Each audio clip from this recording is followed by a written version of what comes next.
佢不停叫你名，做啲係乜嘢？我點知啫？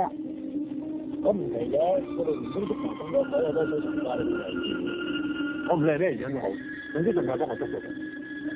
捉鬼套餐唔難得。我明。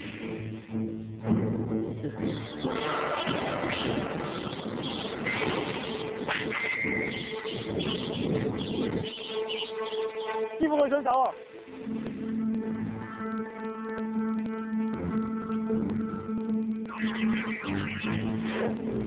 點啊？走啦！搞乜嘢啊？又重新夾晒你嘅，又需要俾女朋友走都係唔揾你。啱啊！係對方應該揾寬頻，寬咗佢嘅頻啫，捉唔到鬼嘅頻啦係。我哋而家主要係利用固定電話線上網，而寬頻就用好多種傳送嘅方式，包括無線固網、衛星，又或者係而家嘅有線固網，都可以提供寬頻服務嘅。咁咪係上網有乜唔同啊？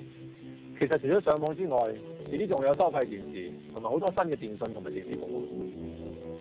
就因為咁多傳送方式，所以固定唔到個位置。咁我哋可以點做？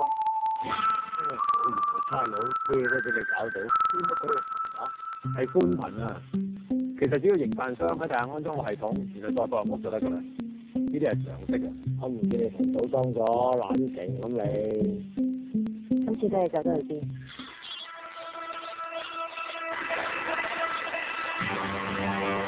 做咩啊？你唔好話俾我知你追唔到啊！我哋用個網絡支付唔使得㗎。嚇？